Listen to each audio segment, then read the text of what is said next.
Jones buying some time, looking downfield, and it's intercepted. Picked off by Luke Masterson, the rookie, still on his feet, down inside the 35. And a return of 30 yards and another Raider takeaway for the D. What is up, guys? Welcome back to another video. Today we have something awesome going on. We're actually going fishing with an NFL player who, believe it or not, actually happens to be my brother. My brother Luke is one of the hardest working dudes I know. You know, love him to death, one of my best friends, and he's gonna be giving you guys kind of like some insight of what it takes to be an NFL player, his journey to get there, kind of the ups and downs that go along with it, while also hopefully getting on some fish. You know, we're gonna be paddleboarding some creeks, some skinny creeks, fishing for some redfish, some snook, and seeing what happens. But it should be a great day. Looking forward to you guys to get to know my brother a little bit more and what goes on in his life. But without further ado, let's get on some fish.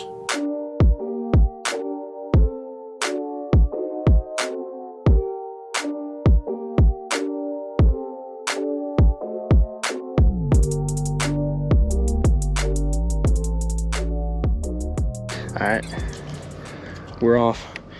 Luke's throwing topwater. I'm throwing a gulp shrimp, 3,500 size reel, throwing it with some lighter leader. I think we're throwing 20, 25.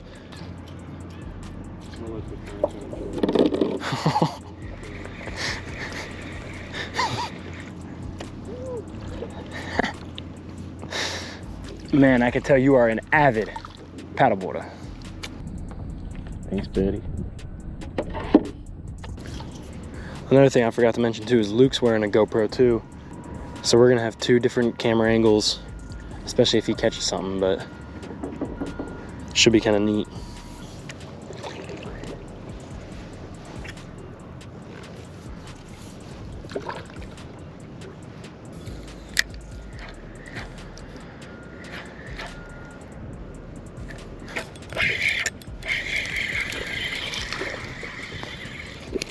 Little snook. That fish is cold, man.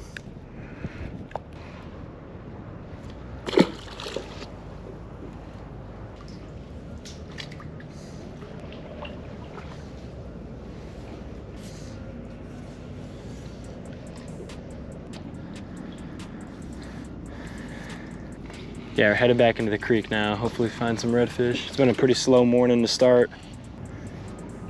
Ooh. There's fish swimming right up there. I don't know if they're mullet. I'm bringing it right in front of them. Look at them all, see them? There's either a mullet or like a couple of redfish. I literally think we should just stay here, bro. People are fishing. If there are fish in here, they're gonna be cruising around.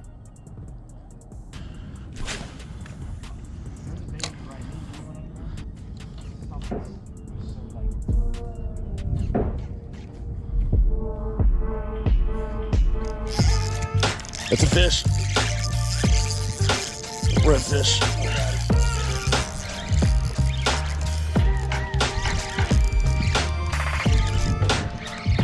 Nice.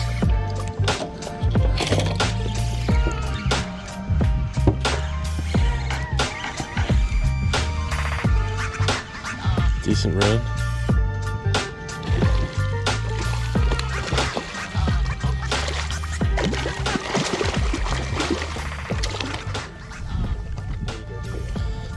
Nice redfish. It's been a little bit of a grind this morning, honestly. We didn't get any luck on the outside mangroves. I'm gonna let this guy go before he gets out of the water too long, but It's a pretty fish. it's been a grind, man. We started outside on the outside mangrove lines. We saw some big fish, but we could not get anything to bite. And we tucked back in this creek. You'll see the footage getting back here. It's kind of, you have to kind of crawl back here, but finally got a decent little fish. Hopefully there's more around here. We've had some luck back here before with some good redfish, so hopefully we'll get into some. Back here, Let's really take our time, because I literally just casted there, but just casted like 10 feet further than I've casted. You know what I mean? Slow down, slow down. I think I just saw something. If we can find deeper little troughs, that's where you hit it. All right, let's not spook anything then, because I think there'll be fish in there.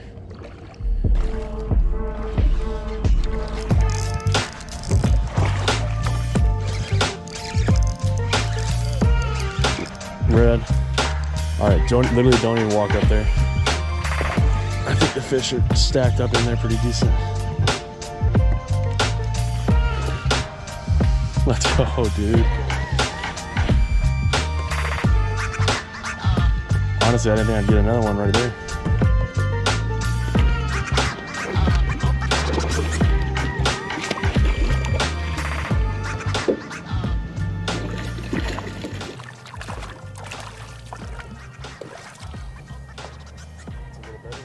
It is. Second fish. Honestly, literally like 10 feet further than we just caught this last one. There's a little bit of a deeper area right here. And all this, like we're standing and we're sinking, but it's like a foot deep. And it seems like the fish are hanging out in the little deeper areas. Oh my God. So we're gonna take our time and try and sneak up on these guys and catch a few more. Let's see. See the current rolling in that deeper area? That's literally right where they are. You guys see how fast the current's moving. I mean, our paddleboards, if you let them sit for a second, they're getting swept away. These redfish are just sitting in here. It's one of the cooler spots we got to come fish. I mean, it's just literally walking on some sticks and mud and just in a foot of water catching redfish. Probably swimming out with the tide. That's why we literally could probably sit here for a second. Dude, my paddleboard just keeps getting blown away. Dude, I mean, it's like, it literally gets up to like my butt right there. That's probably why they were sitting there, just eating this bait coming out, you know what I mean?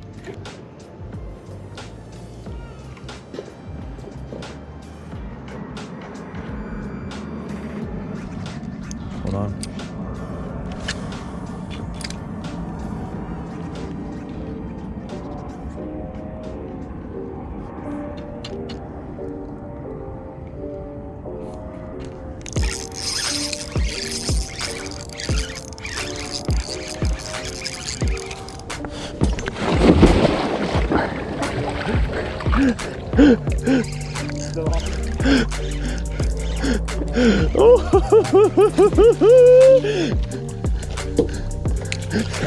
I couldn't get to the left. I knew there'd be a fish. Dude, that's awesome.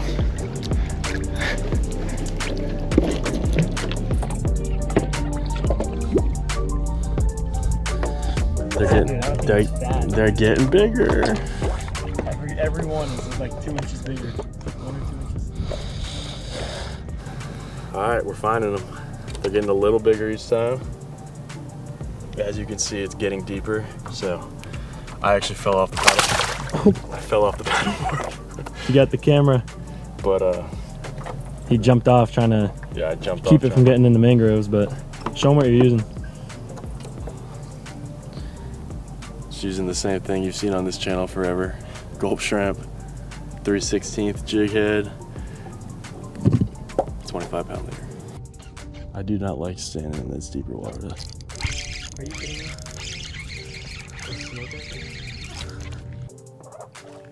Oh, he spit it. I'm trying to worry about my paddleboard and lost again. Bro, that was pretty athletic of me to not flip the whole board. I thought it was so much deeper too. I was like, oh no, I'm done. It drops off right here, right? So why don't we get out and stand?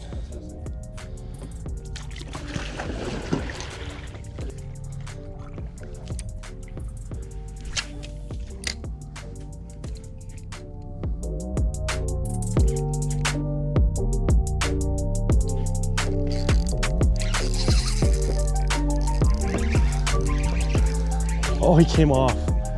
He came off. That was depressing. I skipped it all the way under there. Oh, he came off. That sucks. That was that would have been a sick cast and catch.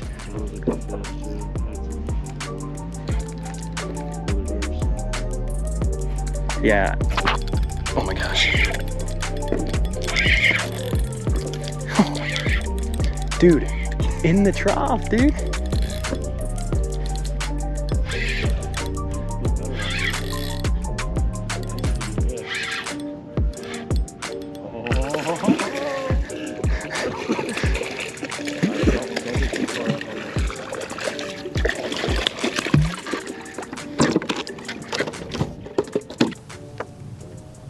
Got this redfish right here. I don't know if you guys saw, Luke had a nice skip. He skipped it up in that trough underneath those mangroves just a little deeper. He got slammed. Nice redfish was on, and then it came off. I literally took his place, just skipped it right under there. Got this guy. Pretty tail right there. He has 2 spots, but I'm gonna let him go right here. You can see this current's just ripping. We went deeper back in here and the current died down, so we decided to come back where we got him the first time, where there's current and stuff. Awesome fish. Let's go, dude.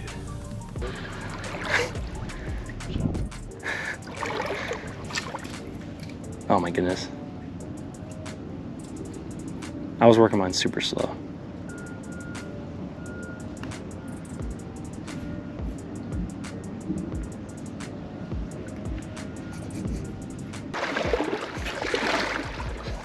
Look at all this bait, dude.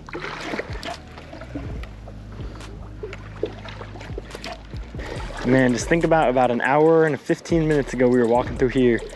We were low in morale.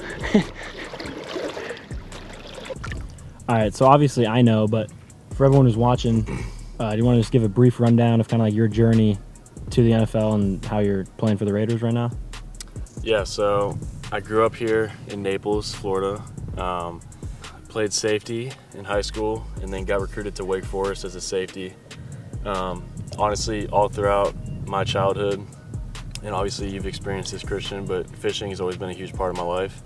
But as I went off to Wake Forest, obviously I was in North Carolina, so I didn't get to fish as much, only on breaks when I was home for the summer and if I got a little bit in the winter time. But I would describe my journey at Wake as a little bit unique, I guess. I think I got there in 2016. I redshirted.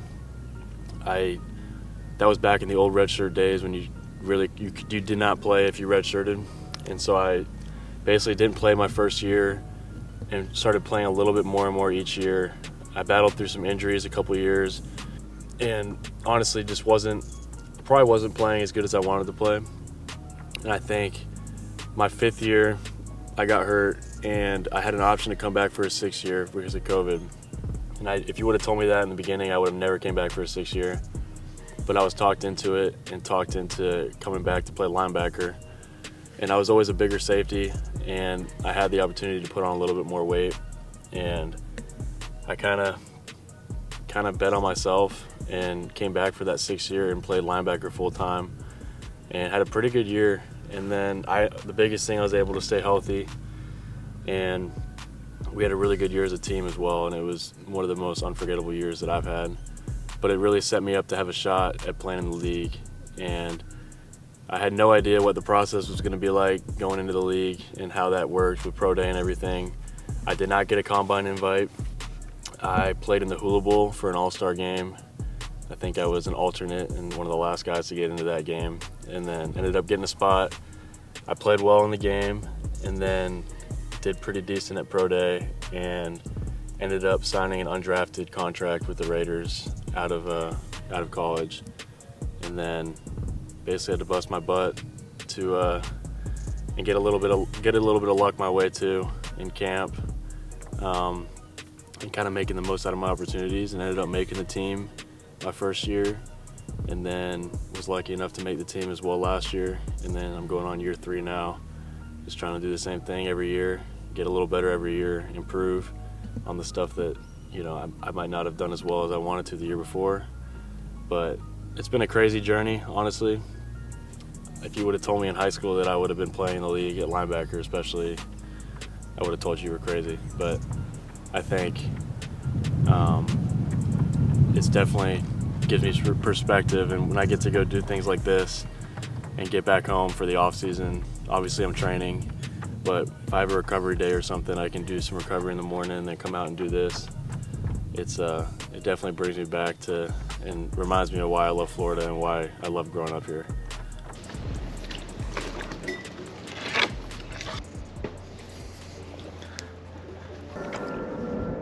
Oh, look at those snook to the right. I don't know where they went. They were both like slot. They were sitting right on this ledge going that way. They were both like slot fish. Trout? No, snook.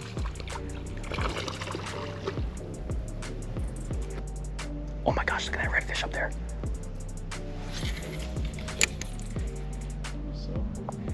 Big snook too, big snook coming towards you. Big snook right here, look at all these snook. Oh my God, look at those redfish, school of redfish.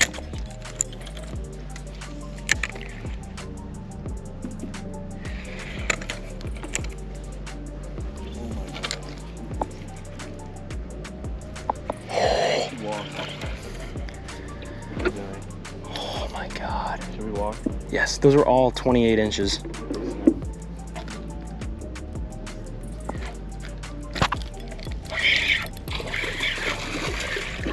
Look at that.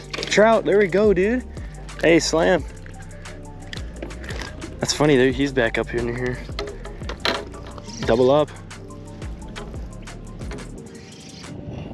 But I think right now with the tide and how much fish we're seeing, I would be shocked if we can't get a couple little redfish or something, maybe a big one if we're just posted up and just drift back, you know what I mean? I think we gotta skip up there to the right.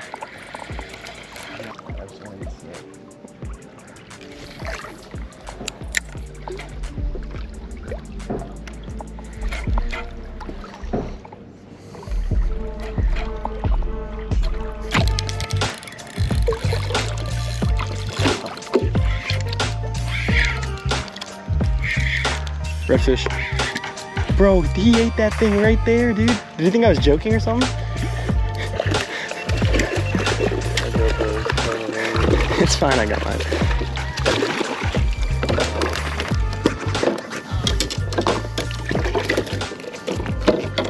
Best one of the day. We're walking through this creek right here, fishing another deep trough. Throwing that, you know, the 3.5 inch gold colored gulp with the Z-Man, and we probably got, this is probably the best one of the day.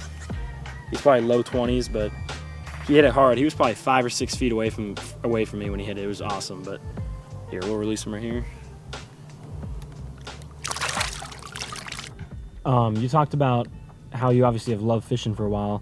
If you want to tell them about how you kind of were able to use your platform of being an NFL player to kind of try to bring some like light to some of the water issues and stuff with Captains for Clean Water. Yeah, so when I was away at Wake, we had the first bad red tide here in Florida, and I wasn't here, and then I ended up coming back for spring break or something, and the red tide was just awful. Like, we couldn't go anywhere near the beach. My wife and I were trying to go to the beach just to hang out, and once you got within a few hundred yards, you were just coughing and had to leave. It was crazy. And so Captains for Clean Water was formed, and I kind of got to see it from afar and see what they were trying to do for our water and what they were fighting for the state of Florida. And I followed them throughout my career at Wake, and we had a couple more algae blooms and red tide issues throughout all of South Florida, really, both sides. And again, I just continued to admire what they were doing from afar. And I actually did my master's in sustainability my last year, so I got to do some research projects and highlight some of the stuff they were doing and really dive deeper into what they were doing and the science behind the algae blooms and the science behind the red tide. So I got really passionate about that and their organization. And then once I got to the league, we get to do a thing called My Cause, My Cleats every year. And I knew right away that that was the organization that I wanted to do, just because of the impact that fishing's had on my life and growing up, and then the impact that they've had on our fisheries in the state of Florida. So I've been able to do that. I did that last year, and then I also did it this year. I think Christian might include a little bit of a clip of the cleats that I wore. But it's definitely a cool thing to do every year, and I look forward to that every year. It's later in the season, so it's a nice switch up to get to wear some different cleats and showcase an organization that I'm really proud of and I love supporting.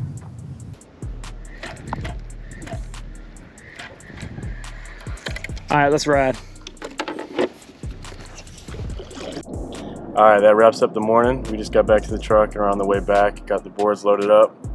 I would say it was a pretty great morning. It started off a little slow, but we kind of figured out what worked and found the bite a little later in the morning. Christian, you want to go into a little more detail about what we did? Yeah, I think, like Luke said, it was an awesome day. I think that type of fishing is probably both of our favorite types of fishing. When you're paddleboarding, you know, hopping in the water, wade fishing in that super shallow water. What worked today was fishing the troughs, the little deeper cuts that are next to all the shallow water. You know, there was times we'd cast, get a couple of redfish back to back. But awesome day. I'm glad you guys got to see Luke a little more, but I'll let him take it from here. Yeah, it was awesome showing you guys what I get to do and what I love to do on my off days back when I'm home for the off season. I'll probably be on Christian's channel a little bit more as we get going over these next month, but I also may be starting my own channel here soon. When I do, I'll make sure Christian shouts me out and gives you guys that info. But appreciate you guys watching, and have a blessed day.